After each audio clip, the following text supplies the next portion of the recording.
Hello दोस्तों, आज lecture number 2 है। किसका लेक्चर नंबर 2 है? तो चैप्टर का जो नेम है ना वो है some basic concept of chemistry, रसायन की कुछ मूल अवधारणाएं। तो लेक्चर नंबर 2 है।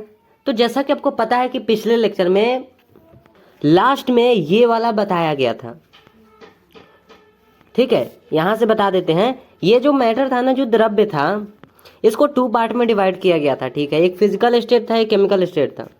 तो फिजिकल स्टेट में ये वाला आ जाता है और केमिकल स्टेट का नीचे यहाँ पर लिखा गया, ये है केमिकल स्टेट का। तो इसी को हम लोग पढ़ेंगे, इसको नहीं अभी पढ़ना है, पहले हम लोग इसको पढ़ेंगे।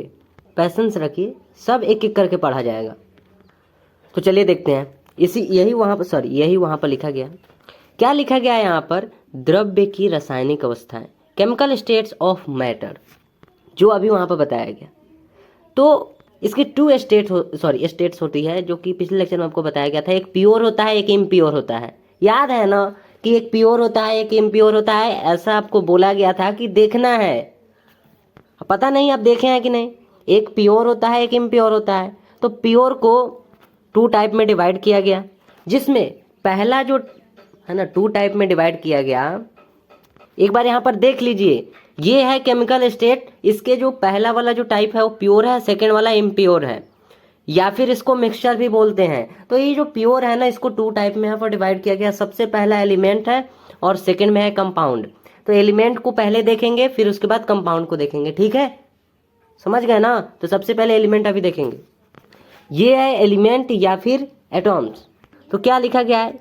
एक जैसे पार्टिकल, एक जैसे कण आपस में मिलकर एलिमेंट या तत्व या परमाणु का निर्माण करते हैं। छोटी सी बात है, जिन्हें फिजिकल और केमिकल मेथड से, है ना, क्या लिखा गया? केमिकल मेथड से, विधियों द्वारा अलग नहीं किया जा सकता।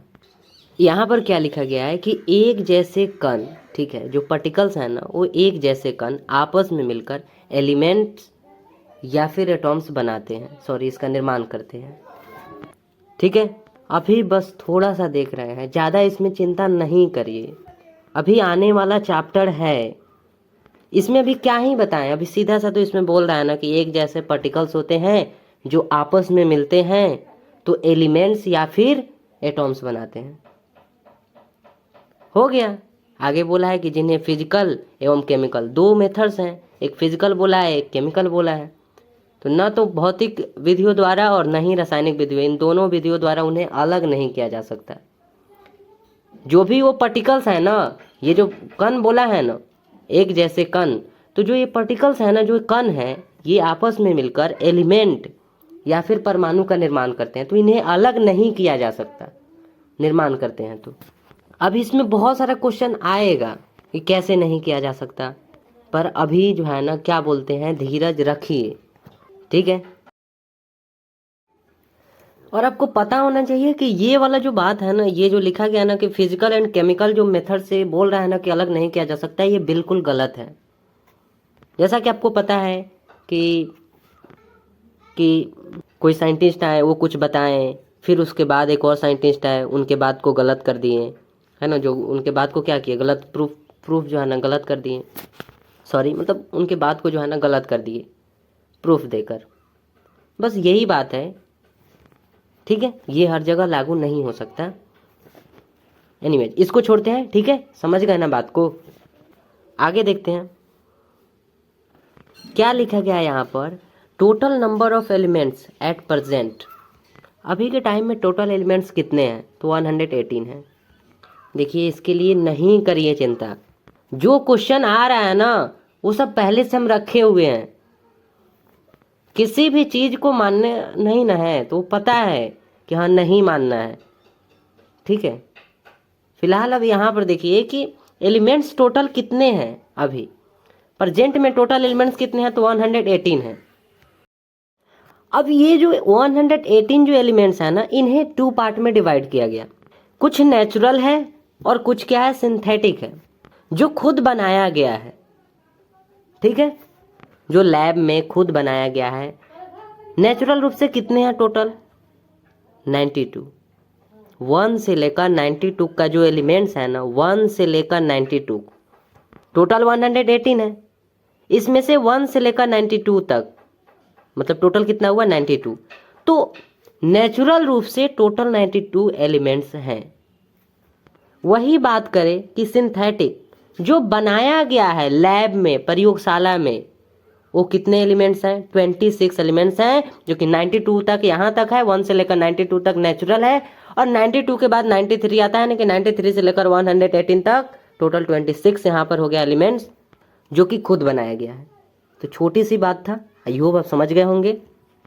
ठीक है, आगे देखें, आगे क्या लिखा गया है? मेटल्स, धातु क्या होता है? तो फिर से कह रहे हैं कि हम लोग केवल थोड़ा सा देख रहे हैं। ठीक है, क्या लिखा गया यहाँ पर? वे एलिमेंट जो इलेक्ट्रॉन त्यागने का गुण रखते हैं। इनका जो टेंडेंसी होता है ना, वो क्या होता है? इलेक्ट्रॉन त्यागने का होता है। और नॉन मेटल्स का क्या होता है? यहाँ पर नहीं है, शायद अगले पेज में होगा। जो अधातु होता है, जो नॉन मेटल्स होते हैं ना, उनका क्या टेंडेंसी होता है? वो ग्रहण करने का काम करती हैं, ये त्यागने का काम करते हैं। मेटल्स जो होते हैं ना, वो त्यागने का काम करते हैं, और जो नॉन मेटल्स होते हैं वो ग्रहण करने का काम करते हैं। ठीक है, तो छोटी सी बात था कि वे एलिमेंट जो इलेक्ट्रॉन त्यागने का गुण रखते हैं, जो धातु कहलाते हैं। शांति, पैशन सभी बनाइए, सॉरी मतलब बनाए रखिए। क्या लिखा गया? वे एलिमेंट जो इलेक्ट्रॉन त्यागने का गुण रखते हैं। ठीक है, ये हमारे मेटल होते हैं। सीधी बात है, आप इसका एक प्रॉपर्टीज ये बोल सकते हैं, इसका जो है ना एक जो है ना एक गुण है। जैसा कि आपको याद होगा, आपको बताया गया था, याद है ना, मेटल्स एंड नॉन मेटल्स वाले चैप्टर में बहुत सारे इसके गुण थे। ठीक उसी टाइप से नॉन मेटल्स के भी थे, जो अधातु थे उनके भी बताया गया था, जिनके चलते इनको पहचाना जाता है कि धातु कौन होते हैं, तो उनके कुछ गुण होते हैं। याद है ना, थोड़ा तो याद होगा। जो इलेक्ट्रॉन त्यागने का गुण रखते हैं, उसी में का एक यहाँ पर लिखा गया है। ठीक है, और कुछ एग्जाम्पल है यहाँ पर, जैसे यहाँ पर लिखा गया है। ठीक है, अब आगे देखते हैं। अगला क्या लिखा गया है? Non metals. नॉन मेटल्स क्या है? तो जो एलिमेंट इलेक्ट्रॉन को ग्रहण करने का गुण रखते हैं, ये नॉन मेटल्स हो जाएगा। ठीक है, और यहाँ पर क्या लिखा गया है कि जो एलिमेंट इलेक्ट्रॉन ग्रहण करके ऋणायन बनाने की टेंडेंसी रखते हैं। और इसको आपको ऐसे भी तो बताया गया था ना, कि जो रुपया लेता है, अगर हम किसी को रुपया दे रहे हैं तो वो नेगेटिव में चला जाएगा, और अगर हम क्या हो जाएंगे? अगर हम दिए हैं तो हम क्या हो जाएंगे? हम तो पॉजिटिव हो जाएंगे। तो क्या बोला है कि वे एलिमेंट जो इलेक्ट्रॉन ग्रहण करने का गुण रखते हैं। ग्रहण मतलब लेता है, ग्रहण का मतलब क्या है? कि लेता है। तो इसलिए तो यहाँ पर बोला है कि ऋणायन बनाने की टेंडेंसी रखते हैं। जो नॉन मेटल्स होते हैं ना, वो क्या करते हैं? लेते हैं। क्या लेते हैं? इलेक्ट्रॉन्स लेते हैं। लेने का मतलब ग्रहण करते हैं। तो अभी आपको बताएं कि अगर हम किसी को दे रहे हैं रुपया, अगर हम किसी को दिए हैं ना, तो वो क्या हो जाएगा? सुनिएगा बात को ध्यान से। अगर हम दे रहे हैं ना किसी को, तो वो नेगेटिव में चला जाएगा, और हम पॉजिटिव में हो जाएंगे, क्योंकि हम दिए हैं। वही बात तो यहाँ पर भी है कि धातु इसीलिए तो धनायन बन जाता है ना। मेटल जो है ना, वो क्यों धनायन बनता है? क्योंकि वो देता है। और अधातु खुद बोल रहा है कि हम ऋणायन बनाने की टेंडेंसी रखते हैं। हम देते नहीं, हम लेते हैं। नॉन मेटल्स क्या करता है? लेता है। तो ये लेने की प्रवृत्ति रखता है, इसका जो टेंडेंसी है ना, लेता है और लेकर ऋणायन बनाता है। बिल्कुल ऋणायन बनाना चाहिए, क्योंकि अगर हम किसी को दे रहे हैं तो वो नेगेटिव में जाएगा। दे रहे हैं तो क्या हो जाएगा? नेगेटिव में। दे रहे हैं मतलब वो ले रहा है ना। ये वाला पर्सन अगर इसको दे रहा है तो ये वाला क्या हो जाएगा? नेगेटिव में हो जाएगा। ये ले रहा है ना। ठीक है, तो आइयो भी समझ गए होंगे। ठीक है, इसीलिए यहाँ पर लिखा गया ऋणायन। समझ गए ना? देखें आगे एग्जाम्पल है। नेक्स्ट देखते हैं, ये क्या लिखा गया है? मेटलॉइड, उपधातु क्या होते हैं? तो बस सीधी सी बात है, बिल्कुल हम अंदर नहीं जा रहे हैं। सीधी सी बात क्या हम बोल रहे हैं कि जो अभी आप देखे हैं ना कि धातु है ना, मेटल को और नॉन मेटल को, ये दोनों आप देखें। अभी मेटल में क्या बोला है? जो देने का काम करते हैं, ये देता है, और जो नॉन मेटल होता है वो लेता है। ठीक है, दोनों का गुण हो गया ये वाला। ये देता है, ये लेता है। ये जो है ना, ये धातु जो है ना मेटल, ये देकर क्या करता है, धनायन बनाता है। ये जो है ना, ये लेकर क्या करता है, ऋणायन बनाता है। ठीक है, ये दोनों का गुण हो गया। तो इन दोनों का जो गुण है ना, दोनों का बोल रहे हैं, दोनों का, वो किस में होगा, मेटेलोइड में होगा, उपधातु में होगा। दोनों का जो गुण है ना, वो किस में होगा, उपधातु में होगा। उपधातु में मेटेलोइड में उसी एग्जाम्पल को लेंगे जिसमें, सुनिएगा ध्यान से, जिसमें इन दोनों के गुण पाए जाते हैं, मेटल के भी और नॉन मेटल के भी, धातु और अधातु दोनों के गुण जिसमें पाए जाते हैं, उसी एग्जाम्पल को उपधातु में यानी कि मेटेलोइड में लेंगे। समझ गए ना बात को? क्या लिखा गया है इसमें, ऐसे एलिमेंट जिसमें मेटल एंड नॉन मेटल दोनों के गुण होते हैं। ठीक है, और क्या हो गया, बस यहाँ पर समझा दिए हैं, मतलब ज़्यादा यहाँ पर याद नहीं करना है। ठीक है, और ना आप करिएगा ज़्यादा। हाँ ठीक है, जो याद करना है उसको तो करेंगे ही। जैसे कि क्या बोला गया था आपको कि जो एलिमेंट्स होते हैं वो टोटल एलिमेंट्स प्रेजेंट में 118 है, तो वो तो हमें याद करना पड़ेगा कि हाँ टोटल जो एलिमेंट्स है वो 118 है। 118 में जो नेचुरल रूप से है वो 1 से लेकर 92 तक है, तो 92 एलिमेंट्स को तो याद करना पड़ेगा कि हाँ 92 एलिमेंट्स ऐसे हैं जो नेचुरल रूप से है। सिंथेटिक रूप से जो संश्लेषित जो खुद से बनाया गया वो कितने एलिमेंट्स हैं ऐसे, तो 26 एलिमेंट्स है। 93 से लेकर 118 तक ऐसे एलिमेंट्स हैं जो कि खुद से बनाया गया है, लैब में बनाया गया है, प्रयोगशाला में बनाया गया, तो इसको याद रखेंगे। इसमें क्या है, तो इसमें ऐसे एग्जाम्पल यहाँ पर लिखा गया है। ठीक है, बोरॉन है ना, उसके बाद सिलिकॉन है, जर्मेनियम है, आर्सेनिक है, एंटीमनी है, टेल्यूरियम है, ठीक है, और पोलोनियम है। यहाँ से क्वेश्चन क्या होगा, आप कैसे जानते हैं कि यही होता है, कैसे जानते हैं कि इसमें मेटल एंड नॉन मेटल दोनों के प्रॉपर्टीज हैं। शांति, बात को अभी समझ गए हैं ना, तो ठीक है, कि जिसमें दोनों के प्रॉपर्टीज होते हैं, धातु के भी और अधातु के, और जिसके एग्जाम्पल यहाँ पर लिखा गया है। ठीक है, अब आगे देखते हैं बात को। यहाँ पर ये वाला तो समझ गए हैं ना, तो ठीक है, अभी आगे हम लोग पढ़ेंगे। ठीक है, चलिए आगे देखते हैं। अगला है मिश्र धातु, एलोय।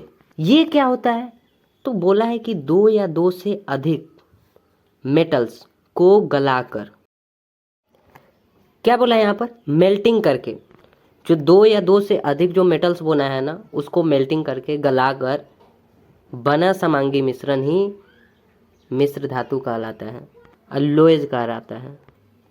सीधी बात क्या बोला है कि 2 या 2 से अधिक मेटल्स, है ना, 2 या फिर 2 से अधिक मेटल, जो धातु अभी आप देखे हैं मेटल, उसका मेल्टिंग करके, उसको गलाकर, उसको पिघलाकर जो बना होमोजीनियस मिक्सचर होता है ना, समांगी मिश्रण, होमोजीनियस जो मिक्सचर होता है वही क्या होता है, मिश्र धातु कहलाता है। इसके बारे में देखेंगे अभी कुछ देर, अगर टाइम होगा तो इसको देखेंगे, नहीं तो नेक्स्ट लेक्चर में देखेंगे। ठीक है, तो इसमें क्या बोला है, सीधी बात है कि 2 या फिर 2 से अधिक मेटल्स को पिघलाकर, उसका मेल्टिंग करके, उसको गलाकर बना जो होमोजीनियस मिक्सचर होता है ना, समांगी मिश्रण, यही क्या होता है, मिश्र धातु कहलाता है। ठीक है, छोटी सी बात था, समझ गए ना, आगे चलें, बताइएगा बाद में। ठीक, यहाँ पर एग्जाम्पल दिया गया है, ठीक है, उसी का है, इसको आप देख लेंगे। इसमें क्या होता है, जो ये है, ये वाला है या फिर ये वाला है, इसमें क्या होता है, जो यहाँ पर लिखा गया है ना, इसमें क्या होता है, 1 से अधिक मेटल्स होते हैं। उसमें बोला है ना, क्या बोला है कि 2 या 2 से अधिक मेटल्स को अधिक मेटल्स का मेल्टिंग करके, उसको गलाकर, उसको पिघलाकर, तो जो भी यहाँ पर लिखा गया है ना, इसमें 1 से अधिक बोला है ना, ये 2 या 2 से अधिक, ठीक है, 2 या 2 से अधिक इसमें मेटल्स होते हैं। ठीक है, जैसा उसमें बोला है कि 2 या 2 से अधिक मेटल्स होना चाहिए, तो बिल्कुल वही है, 2 या 2 से अधिक मेटल्स जिसका मेल्टिंग करके, है ना, पिघला कर क्या होता है, मिश्र धातु बनाया जाता है।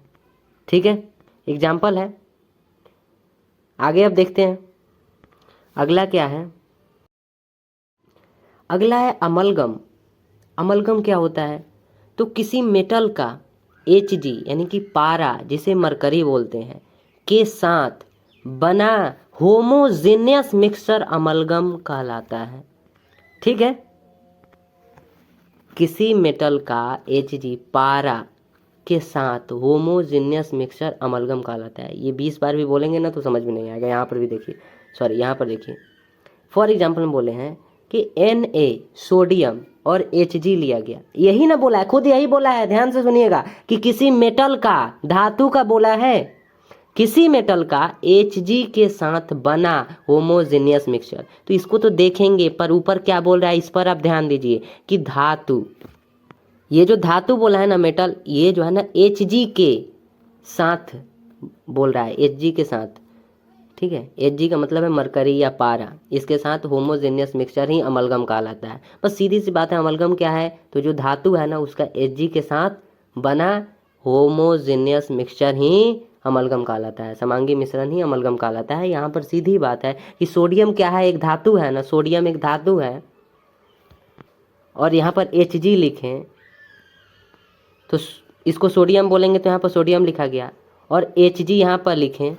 जैसा कि इसमें बोला है कि कोई भी मेटल है उसको अगर Hg यानी कि पारा या मरकरी के साथ अगर बना रहे हैं तो वही समांगी मिश्रण हो जाएगा, और सॉरी उसका समांगी मिश्रण जो बनता है ना, उसका समांगी मिश्रण होमोजेनियस मिक्सचर ही अमलगम कहलाता है ना। मतलब पारा के साथ बोल रहा है ना, पारा के साथ, कोई भी धातु अगर पारा के साथ समांगी मिश्रण बनाता है तो वही तो बात है। सोडियम यहाँ पर हमारे पास एक धातु है, मेटल है, जो कि Hg पारा के साथ मिलकर एक होमोजेनियस, एक समांगी मिश्रण बनाया, तो इसीलिए तो यहाँ पर बोला गया Na के लिए सोडियम लिखा गया, जैसा कि आप जानते हैं। और जब Hg के साथ मिला, Hg मतलब पारा या मरकरी के साथ मिला, मिलकर समांगी मिश्रण होमोजेनियस मिक्सचर बनाया, इसलिए यहाँ पर अमलगम लिखा गया। उम्मीद करते हैं कि ठीक होगा, है ना। मैग्नीशियम है तो मैग्नीशियम किससे मिला, Hg के साथ। एक धातु पारा या मरकरी के साथ मिलकर क्या बनाता है, अमलगम बनाता है। सुनिएगा बात को, एक मेटल, एक धातु पारा या मरकरी के साथ मिलकर अमलगम बनाता है। एक धातु मैग्नीशियम पारा या मरकरी, है ना, वही है पारा या मरकरी के साथ मिलकर मैग्नीशियम अमलगम, यहाँ पर मैग्नीशियम को लिए तो मैग्नीशियम अमलगम बन गया, सोडियम को लिए सोडियम अमलगम बन गया। ठीक है, तो उम्मीद करते हैं कि क्लियर होगा। आगे अब देखते हैं, यहाँ पर लिखा गया है कि अमलगम जो है ना वो एलोएज, जो मिश्र धातु है ना, उसका एग्जाम्पल है। ठीक है, आगे अब देखते हैं। अगला है फिजिकल चेंज और केमिकल चेंज। फिजिकल चेंज क्या होता है ना, भौतिक परिवर्तन क्या होता है आपको मालूम है ना। ठीक है, भौतिक परिवर्तन और रासायनिक परिवर्तन लिखा क्या है यहाँ पर, जिसमें जो है ना अवस्था, जो स्टेट होता है उसका, जो अवस्था होता है, अवस्था और रूप अगर नहीं बदल रहा है तो वो फिजिकल चेंज है। और यदि अवस्था, उसका जो स्टेट है, उसका जो आकार है, अगर वो और रूप दोनों बदले, मतलब अवस्था भी बदले और रूप भी बदले, तो वो क्या हो जाएगा, केमिकल चेंज हो जाएगा। ठीक है, अभी आगे और अभी देखेंगे। ठीक है, बस यहाँ पर थोड़ा सा कि फिजिकल चेंजेज क्या होता है, एक छोटी सी बात कि फिजिकल चेंजेज क्या होता है, जिसमें अवस्था और रूप दोनों बदले, सॉरी जिसमें अवस्था और रूप ना बदले। और केमिकल चेंज कौन सा होता है, तो जिसमें दोनों बदल जाए। बात समझ में आ गया ना, छोटी सी तो बात है, आप खुद पढ़ेंगे तो आपको समझ में आ जाएगा। अवस्था और रूप जिसमें नहीं बदले वो फिजिकल चेंज हो जाएगा। फिजिकल का मतलब समझते हैं ना, हम इसे टच कर रहे हैं, ये फिजिकल रूप से है। ठीक है, इस पेन को टच किए हैं, क्या है, ये तो फिजिकल है ना। ठीक है, वो अलग बातें हैं। यहाँ पर क्या है कि फिजिकल चेंज क्या होता है, तो जिसमें अवस्था और रूप नहीं बदलता है, और जिसमें बदलता है वो केमिकल चेंजेज हो जाएगा। ठीक है, तो आई होप समझ गए होंगे। ठीक है, अगला है कंपाउंड्स। क्या होता है यौगिक, तो दो या दो से अधिक एलिमेंट, तत्व अगर निश्चित भार अनुपात में मिलकर कंपाउंड बनाते हैं, यौगिक अगर बनाते हैं, जिन्हें भौतिक, है ना, फिजिकल मेथड्स, है ना, वो भौतिक विधियों द्वारा अलग नहीं कर सकते, परंतु रासायनिक विधियों द्वारा अलग किया जा सकता है। आप इसके लिए अभी चिंता नहीं करिए, क्योंकि अभी हमें मालूम नहीं कि क्या, अभी हमें मालूम है कि भौतिक विद्या क्या होता है और रासायनिक विद्या क्या होता है, नहीं ना मालूम है, तो इसके लिए अभी चिंता नहीं करिए, पढ़ेंगे अभी।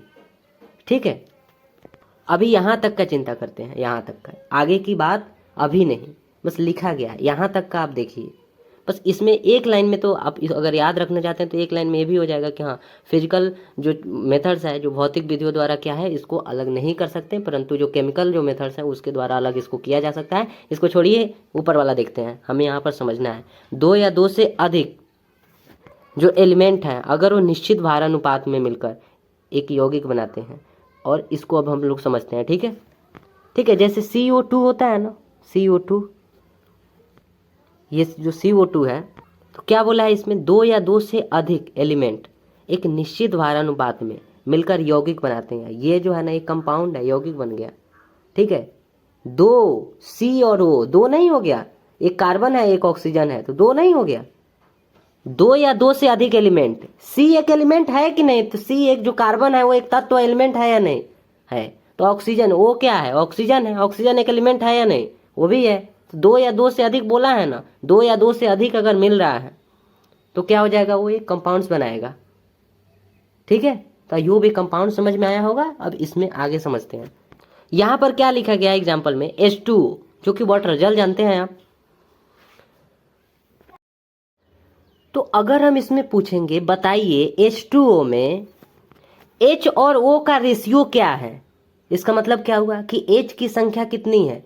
H2O, जल का जो फॉर्मूला H2O होता है, इसमें जल और ऑक्सीजन कितने हैं, तो ऑक्सीजन की संख्या 1 दिख रही है और हाइड्रोजन की संख्या 2 दिख रही है।